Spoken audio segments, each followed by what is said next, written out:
ያለውን ነገር ይሄን ያህል ቢኒያም እንደዚህ ነው አላልኩም። በቃ ልጅቷ ቀድሞ ታይታ ብላለች። ስለዚህ ለምን ከዛ ጭራሽ ምንድነው አጋባሽን ምናምን ብሎ ደግሞ ባልና ሚስት ናችሁ አልሽ ምናምን ነገር ብሎ ደግሞ ቀረበ። ዝም አልኩ። ብዙ ነገር አወራ፣ አትርሱኝ አይነት ነገር አወራ። ዝም አልኩ። ከዛ ምንድነው ዜና ቀረበ ማለት ነው። ዩቲዩብ ሰራ። ዲቦራ የከሰሰችው ክስ ነው። ምንም ወንጀል እኮ አይደለም። ያልኩትን እጠይቃለሁ፣ የፈለግኩትን ጠይቃለሁ። ህግ ደግሞ አይቶ ነው የሚፈርድልኝ። እኔ አይደለሁም የምፈርደው። አይደለም እኔ አይደለሁም ፍርድ ቤት፣ እኔ አይደለሁም ዳኛ። የምፈልገውን ነገር እጠይቃለሁ። በቃ እኔ ማስበውን ጠይቃለሁ። ፍርድ ቤት ደግሞ ግራ ቀኙን አይቶ ይወስናል እንጂ እኔ እንደ ጠላት አይደለም እንትን ያልኩትኝ። ጠየቅኩ። 15,000 ነው የጠየቅኩት። በቃ ያገኛል። አግኝቶ ነበረ። በእኔም ቪዲዮ ሰርቷል፣ አግኝቷል። በልጁም ሰርቷል። እና ይሄ ልጅ ሲጀመር እራሱ በሰራበት እንጂ ያገኘው ረዳው ነው የሚለው እሱ አሁን 70 ምናምን ሺህ ብር። ከዛ ልጁን ባገኘው ቁጥር 1,500 ብር አወጣለሁ አለኝ። ባገኘውት ቁጥር 1,500። ልጁ ማለት ምንድን ነው የሚበላው? ይሄን ያህል 1,500 ብር። ያው እኔ እንደውም ይሄ እዚህ ጋር የተጻፈው በሙሉ እሱ እንትን ያለኝ ነው። ይሄ ሁሉ ማለት ነው 70 ሺህ ብር፣ ከ70 ሺህ ብር በላይ አውጥቻለሁ። ከዛ ደግሞ ካልኩሌት ያደርጋል ማለት ነው። ሶ ይሄን ያህል ነው ልጅህን ሲበላ ሲጠጣ የምትቆጣጠረው። ያልበላው ያልጠጣውንም ነው ልጁን የሚቆጣጠረው። እሺ ይሁን፣ እናመሰግናለን። እኔ ጤና ልሁን ለልጄ። ከዛ ያለፈ ደግሞ መች ነው የካቲት 24 ከፈለ። የጥርን የከፈለው። ከዛ የካቲት 24 ምን ተባለ? ነገርኳትኝ ለሴትዮዋ፣ ለዳኛዋ ማለት ነው። ክቡር ዳኛ፣ ይሄ ሰው ምክንያቱም ከኔ ጋር ቅራኔ ላይ ነው፣ እየተሳደበ ነው። ከኔ ጋር ሰላም ካልሆነ ለልጁ ምንም አይነት ቢሆን በልጁ ጨክናለሁ እያለኝ መልካም አእምሮ ይኖረዋል ብዬ ማሰብ አልችልም። ምክንያቱም ከኔ ጋር እልህ ውስጥ ነው ያለው። የፈለገ ነገር ቢሆን አይደለም ያላሳደገውን ልጅ አባት አሳድጎ እንኳን ልጁን ደፍሮ የሚገልበት ሰዓት ላይ ሆነን ሳያሳድገው ዞር ብሎ አይቶት የማያውቀውን ልጅ ዛሬ ይጨክንበታለሁ እያለ እንዴት አድርጌ ነው ከኔ ጋር እንደተያይዞ ልጄን አሳልፌ የምሰጠው? ከዛ አልኳትኝ ዳኛዋን፣ እንደዚህ ቪዲዮ እየሰራብኝ ነው። ስለዚህ እኔ ልጄን ማሳየት አልፈልግም፣ የልጁን መታየት ይከልከልልኝ አልኳት። ከዛም በኋላ አቲም አይነት ነገር አለችኝ። እሺ አልኳት። ከዛም ባለፈ ደግሞ ምንድነው የካቲትን ከነገ ጀምሮ ነው ከ25 እስከ 30 አይደለም፣ በቀጣይነት ቀጥ አድርጎ ይከፍል ንገሪኝ። ይከፍላል። ምንድነው ደንበኛችን አይደለም ለልጁ ለዓለም ይተርፋሉ ምናምን ነገር አለችኝ ማለት ነው። እሺ እንዳፍሽ አድርገው ብዬ ጥያት ወጣ ዳኛዋን ማለት ነው።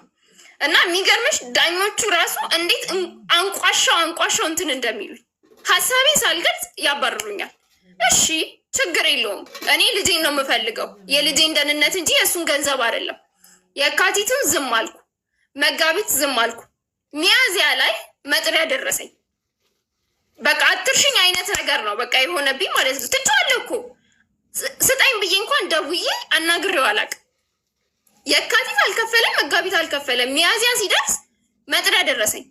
እሺ አልኩኝ። መጥሪያው ምንድነው? ይግባኝ። እዚህ ጋር የዘለልሽው ቪዲዮ ስለሰራ 100 ሺህ ብር ካሳ ይክፈለኝ ብለሽዋል። እሱን እኔ ሙሉ ለሙሉ ሰላም ነው የምፈልገው። ስለዚህ ብዬዋለሁ፣ በደንብ አድርጌ ብዬዋለሁ። ልጄም አጠገብ እንዳትደርስ ቪዲዮችንን ደልት፣ እስካሁን የለቀቀውን የኔንም የልጄንም ቪዲዮ አጥፋ። ከዛም በኋላ ደግሞ ምክንያቱም በጣም ብዙ ስራ ተበላሽቶብኛል። ማስታወቂያ መስራት ትቻለው። በጣም ብዙ ሰው ይደውልና አንቺ ባለጌ እንዲነሽ ለምን እንዲህ ታደርጊዋለሽ ምናምን እማይሉት የለም። እየተደወለ ማለት ነው። እኔ ለማስታወቂያ ብዬ ነው ስልኬን ባዮ ላይ ያስቀመጥኩት እንጂ ማንም እየተነሳ እንዲደውልልኝ እና እንዲሰድበኝ አይደለም። ሶ ይደውሉና እንዲሆንሽ በዚህ ወጥተሽ እንደዚህ ታደርጊዋለሽ እንደዚህ ሆነሽ። ከዛ በጣም አሰብኩኝና ስራ መስራት አልችልም፣ መቀጠርም አልችልም፣ ምንም ማስታወቂያ መስራት አልቻልኩም። ከዛ ሲደውል በጣም ሲያስጨንቀኝ ውል አዘጋጅ አልኩት። ልጅ አጠገብ ላልደርስ አጠገባችሁ ላልደርስ ከዛም በኋላ ህጉን እንትን ስል ስም ማጥፋት ወንጀል በሞራል ካሳ ምናምን ብቻ ሳልፈልግ ህግ አጥንቼ ቁጭ ብያለሁ። ሶ ብዙዎቹን ማመልከቻዎች እኔ ነኝ የምጽፋቸው ብር ስለሌለኝ ማለት ነው። ሶ እንትን አልኩኝ ማጥናት ጀመርኩኝ። ከዛም በኋላ ጻፍኩኝ ውል አዘጋጅ እንዲህ አይነት ውል አዘጋጅ የሞራል ካሳ ፈልጋለሁ። 100 ሺህ ብር ካሳ ቪዲዮ ስለሰራህብኝ አልሽ። አዎ ቪዲዮንም አጥፋ፣ የልጄንም የእኔንም ቪዲዮ አጥፋ። ስለዚህ ልጅሽም አጠገብ አልደርስም እንዲህ ብለክ ቪዲዮ እንትን በል። አንደኛ የይቅርታ ቪዲዮ ስራ አልኩት። ሁለተኛ ደግሞ ላዘጋጅ ሽማግሌዎችን ይዘህ ስመጣ 100 ሺህ ብር ይዘህ ነው አልሽ። አዎ አልኩት። ምክንያቱም በቃ በጓደኞቹ በምናምን በቃ የማያስደውለው የለም የማያስደውለው። እኔ አንዳንድ ጊዜ ሲደውሉ ሁላ ሰው ሁላ ሲደውል ልኳቸው ነው እንዴ ነው የምለው። ኢቨን ኮሜንት ማለት ነው ማለት ሰው አደባባይ የወጣ ነገር ነው አይደለም። እንዲህ የተፈጠረ ነው በህይወቴ በዚህ ሰው ምክንያት። ስለዚህ እንዲህ ቢፈጠር አሁንም ቢሆን እላለሁ አንድ ነገር ቢፈጠር በእኔም ሆነ በልጄ እኔ ከሱ ራስ አልወርድም። ሪያሊቲው ማለት ነው። ሶ የመጀመሪያ ሰዓት ዩቲዩብ ቪዲዮ ሰርቼ ሁሉም የእሱ እንትን ነው የሚመስሉት፣ ይሳደባሉ ምናምን ነገር። ኢትስ ኦኬ ችግር የለውም። እኔ እኮ በሰው አይደለም የምኖረው በእግዚአብሔር ነው። ከዛም በኋላ ደግሞ እሱ ራሱ በሚለቃቸው ቪዲዮ ዲቦራ ይባል። ከዛ ደግሞ መቼ ነው ሰሞኑን ደግሞ የሆነች ልጅና አባት ምናምን እዚህ እንትን ያልሹ አለ መሰለኝ። በሱ ደግሞ ቁጥ ለእኔ እንትን የተባለ ነው የሚመስለው ማለት ነው ሲሳደብ ምናምን። ኢትስ ኦኬ ኮሜንት ደግሞ አንብቢ። ዲቦራ እንዲናት አይደለም ሌላ ዩቲዩብ ጋር ምናምን ቀርቶ እዚህ ጋር ራሱ ዲቦራ ክፉ ናት እንዲናት። ክፉ መሆንኩ ምንም እኔ ልጄን ለመጠበቅ የማላደርገው ነገር የለም በአጠቃላይ ማለት ነው። ሲቀጥል ያለው ነገር ምንድን ነው? ልጄ አጠገብ አልፈልግም፣ እንዲደርስ አልፈልግም። ምክንያቱም እበቀለዋለሁ እያለ እንዲህ ነኝ እያለ እኔ ልጄ አጠገብ ለምን በቀለዋለሁ ያለበት ማስረጃ ካለሽ እኮ በህግ ማሳገር ትችያለሽ። በቀለዋለሁ ህዝብ አለ። ህዝብ ፊት ምንድን ነው ይሄ? እጨክናለሁ፣ በልጁ እጨክናለሁ። እልህ ውስጥ አታስገቡኝ፣ በልጁ እጨክናለሁ ያለበት ማስረጃ አለ ወይም የሰው ምስክር አለ? የሰማ ሰው እንደዛ ሲል የሰው ምስክር አለ። እዚህ ሰፈር ብትመጪ እያንዳንዱን የሚናገሩት ይነግሩሻል ያለውን ነገር ማለት ነው። እዚህ ጋር ቪዲዮ ደቅኖ ነው የሚመጣው ሲጀመር ከታች ጀምሮ ወደ ቤት ሲመጣ። ከዛም በኋላ ደግሞ ደብቆ ሁላ ነው ቪዲዮ የሚቀርጸው ቤት ውስጥ ማለት ነው። በገዛ ቤቴ ቪዲዮ ደብቆ ምናምን። ከዛ ምንድን ነው ሀሳብክ? እንደ አብርሽና እንደ ሩታ እንስራ። እኔ እኮ አሻንጉሊት አይደለሁም። በዛ ነው እኔ እና እሱ ትልቁ እንትናችን ትልቁ ጥላችን እንደ ሩትና እንደ አብርሽ ቪዲዮ እንስራ። እኔ ድራማ ምሰራበት እኮ ቅድም ያልኩሽ ይህንን ነው። ዩቱብ ላይ ይህን ያህል ገንዘብ ይገኛል እና እኔ እና አንቺ ለሁለት ከሰራን ውጤታማ እንሆናለን አልኳት እና አብረን እንስራ አልኳት ነበር። ፍላጎት የለኝም እኔ ከእሱ ጋር መስራት ፍላጎቱ የለኝም። ይሄን ደግሞ ግልጽ አድርጌ አይደለም ለሱ ጓደኛው ፊት አስቀምጬ ተወኝ እኔ ከኔ ህይወት ራቅ ብዬ አስረግጬ ነግሬዋለሁ። ለሱ ብቻ አይደለም ከጓደኛው አጠገብ ጓደኛውን አስቀምጬ ነግሬያለሁ። እኔ አልፈልግም ከሱ ጋር መታየትም መገናኘትም አልፈልግም። ይሄ ደግሞ መብት አለኝ። መች ነው ያልኩት? መስከረም ነው ያልኩት። አዎ ቅድም እኔ ከሱ ጋር መታየት አልፈልግም፣ ሰዎች ሌላ ነገር ያለን እንዲመስላቸው አልፈልግም። እኔም የራሴ ህይወት አለኝ፣ እሱም የራሱ ህይወት አለው ብለሻል። ይሄ ትክክለኛ መብትሽ ነው። ግን ልጁን እንዳያገኝ የምትፈልጊበትስ ምክንያት ምንድን ነው? ልጁን እንዲያገኝ አልፈልግም። ያ እሱን ደግሞ አንደኛ ነገር ማለት በተደጋጋሚ ነው የተናገርኩት። እናትሽ መናገር ከፈለገች እድሉን ስጫት መናገር ትችላለች። ቆይ አንዴ ልጨርስ። ልጁን በተደጋጋሚ ጊዜ እጨክንበታለሁ ነው የሚለው። በምን አይነት መንገድ እንደሚጨክንበት አላውቅም። እና ደግሞ የምሰማው ደግሞ በሰፈሬ ደግሞ የምሰማው ታሪክ አለ። ልጆቻቸውን አሳድገው ደክመው ምን ብለው ሴት ልጆች ካሏቸው ደፍረው ስንት ታሪክ እንሰማለን። ከዛ ባለፈ ደግሞ በቅርብ በካናዳ የተፈጠረውን ደግሞ አይተናል፣ ሰምተናል። 2 ልጆቹን አዝናናለ ሰላም ነበሩ፣ አዝናናለሁ ብሎ ወሰደ። ከዛ ገደልኳቸው ብሎ ለፖሊስ ደወለ። አዎ ግን የምንሰማውን ታሪክ ሁሉ እኛ ላይ ይደርሳል ብለን የምናስብ ከሆነማ ህይወታችን ይቃወሳል። ማሬ እያንዳንዱ ሰው እኮ የተለያየ ባህሪ ነው ያለው። ሜቢ እሱ አሁን ለምሳሌ ልጅሽ ከሱ ጋር ጊዜ አሳልፎ ሲመጣ ደስተኛ ነው ወይ እንዴት ነው የሚለውን ነገር አጥንተሻል እንጂ ሚዲያ ላይ የምንሰማው ሁሉ እኛ ላይ ይመጣል ካልንማ ተፈራርተን እርስ በርስ ሁሉም ሊለያይ ነው ማለት ነው። እናትና አባት ሊለያይ ነው ማለት ነው። አቡዬ ስሚኝ፣ አቡዬ እኔ እኮ ከልክዬ አልከለከልኩም። በህግ ተፈቅዶለታል አይደል? ህግ እኮ እሁድ 4 ሰዓት ወስደ 11 ሰዓት መልስ ተብሏል። ሞክሮ አያውቅም። ሲቀጥል ደግሞ ማለት ነው ሌላ መያዝ ያለብሽ ነገር ከዚህ በፊት ልጁን አርብ ወስደ እሁድ መልስልኝ ብዬ ሰጥቼው ሰኞ ሲወስደው ሆምወርክ ሳያሰራው ልጁ በ2 ዓመቱ ትምህርት የጀመረ ህፃን ልጅ ምንም እንኳን ሆምወርክ ሳይሰራ ያለው እውቀቱ ሁሉ ተዛብቶበት በእኔና በሱ አለመስማማት እድገቱ ተዛባ። በብቸኝነቴ በስርዓት አሳድጌው ነበር። እሱ ሲመጣ አይምሮ ተዛባ። ከዛም በኋላ ሆምወርክ አያሰራውም፣ ትምህርት ቤት ያደርሰዋል። ከዛም በኋላ የመጀመሪያ ጊዜ አርብ ወሰደው። በቀጣይ ቀን ምን ያደርጋል? ሰለቸው። ውሰዱ ይባላል እኮ አይደል? ካልተመቸው ዲቦራ እኔ ልጅሽን መውሰድ አልቻልኩም ወይም ደግሞ ልጁን መውሰድ አልቻልኩም፣ ስለዚህ ፕሊስ ዛሬ ተባበሪኝና ውሰጁ ቢለኝ እኔ ልጄ ይደክመኛል። ትምህርት አስቀረው ማለት ነው ልጁን አይደለም። አርብ ነው እንዲወስድ ያደረግኩትኝ። አርብ ከትምህርት ቤት ወስዶ እሱ ጋር አሳድሮ እንዲመልስልኝ ማለት ነው። ከዛም በኋላ ደግሞ ምን ያደርጋል? ሰው ላከ ትምህርት ቤት። አንደኛ ልጁን ሆምወርክ አያሰራውም እና ትምህርት ቤት መውሰድ ሰልችቶ ትምህርት ቤት አስቀረው። አይደለም ከትምህርት ቤት ነው እንዲያወጣ ያደረግኩት። አርብ እኔ ነው የሚወስደው፣ እስከ አርብ እኔ ጋ ነው። ከዛም በኋላ ልጁን ከትምህርት ቤት አውጣ ስለው ሌላ ሰው ላከ። የመጀመሪያ ጊዜ ሄደ በሞራል። ከዛ በቀጣይ ቀን ሂድና ልጁን አርብ እንደሚወስድ ያውቃል። ከዛ ሰው ይዞ መጣ። ሰው እንዲያመጣ ሄዶ ላከ ማለት ነው። ከዛም በኋላ ከሚሶቹ ደወሉ። እኔ ማንንም አላውቅም። ሲጀመር ምንድን ነው ያለው? የባለቤቷ ወንድም ነኝ አለ ልጁ ሄዶ ማለት የባለቤቷ ወንድም ነኝ እንትን ፈልጎት ሄደ። ልጁን ፈልጎ ሄደ። ከዛም በኋላ እንደዛ ሲል አስተማሪዎቹ ደወሉልኝና እንደዚህ ነው ሲሉኝ፣ አይ እኔ ማንንም አላምንም፣ ልጄንም ለማንም እንዳሰጡ፣ ካልፈለገ ይቅር፣ ከዚህ በኋላም ቢመጣ እንዳሰጡብኝ። ምክንያቱም ኃላፊነት ቢኖርበት ልጄን ሰው አይልክም ነበረ። በዚህ በማይታመንበት ዘመን ሂጂና ልጅሽን ውሰጂ ቢለኝ እኔ ሮጥ ብዬ ነው አንድ አፍታ ልጄን የማመጣው። ማንም የደከመው የሰለቸው የለም። ከዛም በኋላ ምን አደረግኩኝ? እህቴን ደወልኩኝና ለምን አስተማሪዎቹ ደውለው ነበረ በሰዓቱ እዛ አካባቢ ስላልነበርኩ ሲደውሉልኝ እህቴ ትመጣለች፣ ስሟ ከሌ ነው፣ መታወቂያዋን ይዛ ትመጣለች፣ ስጡልኝ ልጄን እባካችሁ አልኩኝ። ከዛ እሺ አሉ። ሲስተርም መታወቂያዋን ይዛ ሄዳ ልጄን ይዛ መጣች ማለት ነው። ስለዚህ ያሰው ሰው እንዲወስዱ አልፈቀድሽም? እህትሽ አልፈቀድም።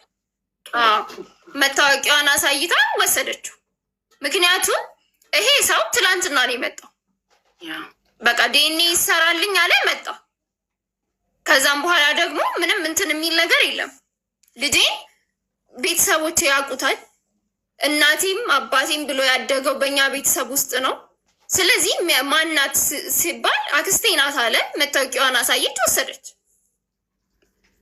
አለቀ። ከልጁ ጋር ያለው ነገር ይሄ ነው። ቤት ውስጥም ሲሆን ያው እንዴት እንደሚጠብቀው አላቅም። ልጅሽን ግን አንቺ ከመጣ በኋላ አንቺ ጋር አባትህ ጋር ምን አሳለፍክ፣ እንዴት አረግክ ምናምን ስትይው ምንድን ነው የሚል ነገር ይነግረኛል። አነቀኝ፣ እንዲያረገኝ ይለቀኝ። ከዛ ጥሩ የሚያሳልፈው ጊዜ ካለ ይነግረኛል። ግን ደግሞ ይሆን ማለት ተላፋኝ፣ ተጫወተኝ ነው አነቀኝ። ምንድን ነው እንዴት እንዳደረገ ልንገርሽ። መጣና ልጄ እንዲህ መተናነቅ፣ ሽጉጥ ምናምን እኔ አላሳየሁትም፣ አያውቅም እንደ አይነት ጨዋታ። ከዛም በኋላ መጥቶ እዚህ ጋር ነው እንደዚህ ያዘኝ፣ እንደዚህ ማለት ጅትቦይ እንዲህ ነው ያነቀኝ። ማን ያሳየ ብዬ ተቆጣሁት። አይ ቢኒያም እኮ እንደዚህ ያደረገኝና አነቀኝ አለኝ። ከዛ እንደውም እራሱ ጋር ደወልኩና እንዴት ልጅ ታንቃለ ብዬ ይሸሻል አይፈልግም ወይስ ያቅፈዋል ይፈልገዋል? አባቱን ሲያይ ልጅሽ በግድ ነው የለመደው፣ በግድ ነው የለመደው። ምክንያቱም ህፃን ልጅ ብስኩት ከረሜላ ምናምን ወይ ደግሞ የሚፈልገውን ነገር አደርግልሃለሁ ካልሽው እሺ ነው የሚለው ነው አይደለም? በቤት ሲመጣ እየሮጠ ያቅፈዋል ወይንስ እምቢ ይላል? እሱ ጋር ሄድ ሲባል ልጅሽ አባቱ ጋር ሄድ ሲባል እየሮጠ ሄዶ ያቅፈዋል ደስ ይለዋል ወይንስ እምቢ አልፈልግም ይላል? ላይ ሸሸዋል አላውቅም። እሱን አሁን እኔ አይደለሁም ማገናኘው፣ እኔ አላገናኘህም ብዬዋለሁ። ከእናቴ ጋር ነው የሚገናኘው። እናቴ ናት። ማዘር ተናገሪ።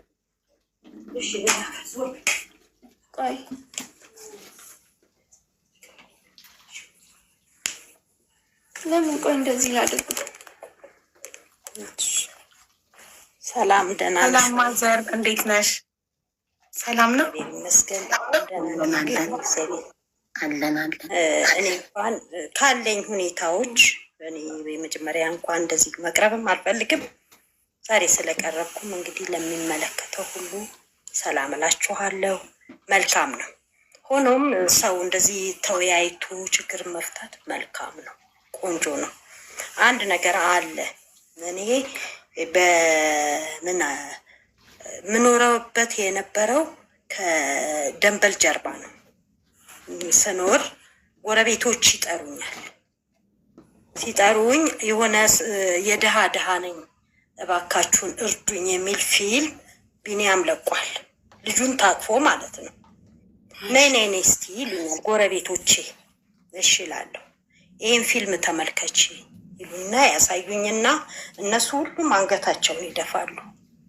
አዘንኩ። ወዲያው የውሃ ሚዲያ ሄጄ ዲቦራም ቢኒያምም ልጁን እንዳያወጡብኝ መናገር አለብኝ። ሁለተኛ ለምን የልጁ ሞግዚት እኔ ነኝ። በታክሲ ሲሄድ ይሄን ታውቂዋለሽ? የውሃ ሚዲያ የሚዲያ ልጅ ኮንትሮባንድ ልጅ ሌላም እየተወራበት እኔ በመሀል ጭንቅ ለልጁ ልብሱን ሁሉ ቀይራለሁ። አንዳንዴ እስቲ በማይታወቅበት ልብስ ይሁን አንዳንዴም እንደው አቃጥለዋለሁ፣ እናደዳለሁ በጣም እና ይህ ሁሉ ሁኔታዎች በእኔና በህፃኑ እያለፈ ተሻግሬያለሁ። እኔ ቀደም ሲል 2 ልጆች አሳድጌያለሁ። አንዷ ዲቦራ ናት፣ አንዷ ሊያ ናት። 2 ልጅ ሳሳድግ ድምፄ ተሰምቶ አይታወቅም። ግን በዚህ ህፃን ልጅ አንገቴን የምደፋበት ጉዳይ የለም። ሚዲያ ላይ መውጣት እሱስ ዶላሩን ያፍሳል። ይሄ ህፃን ልጅ ግን የዛሬ ህፃን የነገ ታዳጊ ነው። መጨረሻው በዚህ ህይወት ውስጥ ይኖራል። እስቲ አስቢው።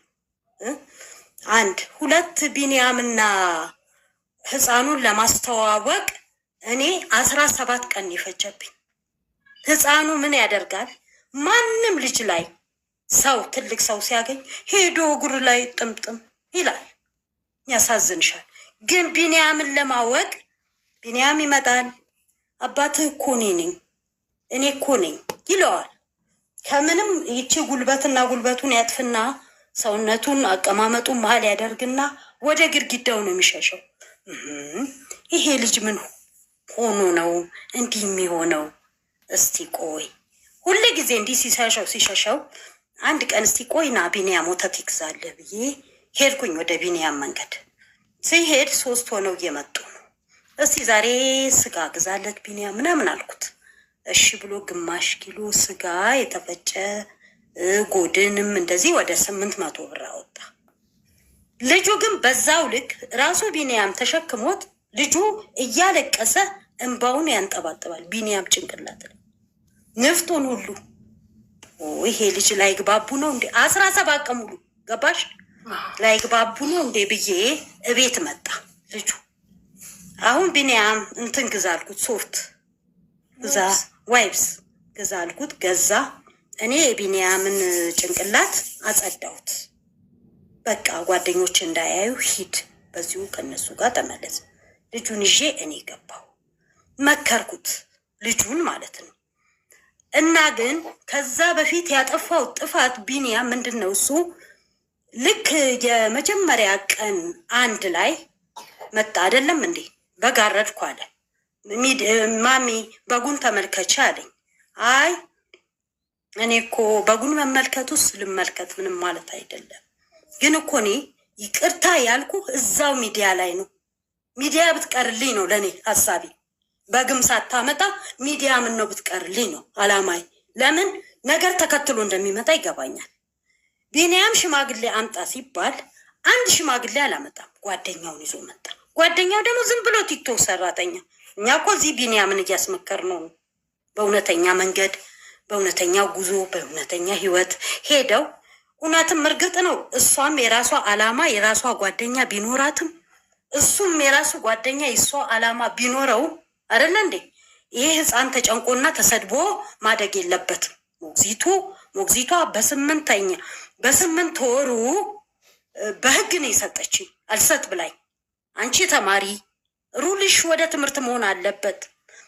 ዲግሪ ብታጭ ዲፕሎምሽን እንኳን ያዥ እና እኔ እናት ሆኜ እያለሁ ይሄው በእናትነት ዲግሪ ይዤ የለ ማስተርንም ባገኝ እማር ነበር። ህፃኑ ተወልዶ በ3 ወር ለማስተርነት ጓደኞቼ ሲሄዱ ጎንደር ዩኒቨርሲቲ ዲግሪ ተማሪን ጨርሻለሁ። ለማስተርነት መሄድ ነበረብኝ እና አራስ ትቼ እንዴት ሄዳለሁ? ግራ ተጋባው እና ቆይ ለማንኛውም ልጄ ትበልጥብኛለች፣ ህፃኑም ይበልጥብኛል እና አንድ ቀን ድል አገኛለሁ በማለት ማስተሬን ትቼ ልጄን በስርዓት ይዤ፣ ያው እሷም ቢሆን ወደኋላ አላለችም። አዝላ ተላላኪነት ሰርታ ከተላላኪነት ልጅ አዝላ ማለት ነው። ከተላላኪነት ደግሞ እንደገና ተምራ ይህንን የነርሲንግ ሰርተፍኬት መያ የጀግና የጎበዝ ናት። የአመንኩባት በልጄ ደስ እያለኝ ነው ያለሁት። በተወለደውም ህፃን ወደኋላ ልመልስሽና ቢኒያም የሚያስተምረው ከኔ 200 እርምጃ ወይም 200 ሜትር ማለት እኮ ነው። 200 እርምጃ ነው። አባት ነው ብዬ ሄጄ አልጠየኩትም። ለምን መጥቶ አምኗል እንጂ አልካደም። ይሄ የክህደት ልጅ፣ ይሄ በዲኤንኤ የታመነ እንዲህ ባልም አልፈልግም። አባት ነው ብዬ ዞር ብዬ አልጠየኩትም።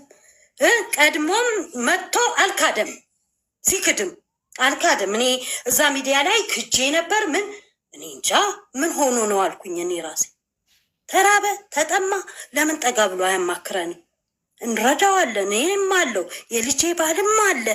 በጣም እንረዳዋለን። ለምንድን ነው እንደሚሆነው ብለን ነው የደነገጥ ነው። ከመጣ ምን ነው ሰላም ቢሰጠ እዛው ምን ነው በይቅርታው በቀራልኝ ነው ልቤ ሀሳቤ። በጉ አለ እውቀት ስለታረደ እንዳለ ፀጉሩ ክስክስ ብሎበት ማንም የበላው የለም። ኧረ በእናትህ አንተው ራስ ከነ ጓደኞች መጣ ገባ እያልክ ብትበላ ነው ደስ የሚል ብዬ እኔ ተለማመጥኩት። እኔ አሁንም ዲቦራንም መለመን አልፈልግም፣ እሱንም መለመን አልፈልግም። እንዳውም እንደኔ ዲቦራ የከሰሰችው አንደኛ ሰላሜን እፈልጋለሁ፣ ሁለተኛ የልጄንም ሰላም እፈልጋለሁ፣ ሶስተኛ አባት ነኝ ብለህ ስለመጣ የዲኤንኤ ምርመራ ስላለ በዛ ብትረዳው ብዬ ነው። እቺን አትክሱ።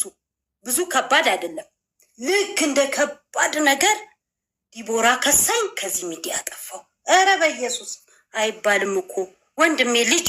እኔ ልንገር ለካሌብ 30 ሺህ ብር እኔ ካሌብ የወጣለት ስሙ እንዴት ነው? እሷም ናቱ ብላለች። 9 ስም አወጣን የመጽሐፍ ቅዱስ ቃል። ከ9ኙም ካሌብ የሚለው ነው የወጣው። ነግሬዋለሁ። እና እኛ ያልነው ካሌብ መከራ አሸናፊ፣ ጥሩ ነገር አድራጊ፣ ድል አድራጊ ሰው ማለት ነው። ካሌብ ማለት ምንም ማለት አይደለም። እና ካሌብ ነው የምንለው ብዬ ነገርኩት። እንዳ ሲወጣ ሲገባ እናቱ ልጁም ግራ እየገባው ዝም እና ቢኒያምን ያወቀው በ17ኛ ቀን ነው። በግድ እኔ ለምኜው እንዲች ጣቱን አድርጎ ጠበቀው። ቢኒያምን ማለት ነው። ከዛሬ ጀምሮ ቢኒያምን ባታከብር የኔ ልጅ መሆን አችልም ብዬ አስጠንቅቄው ጣቱን እንዲቻሽሎ ጠበቀው። ራሱ ቢኒያምን በ17ኛ ቀን ምን አይነት ልብ ቢኖረው ነው ብዬ ራሴም ዘገነነኝ።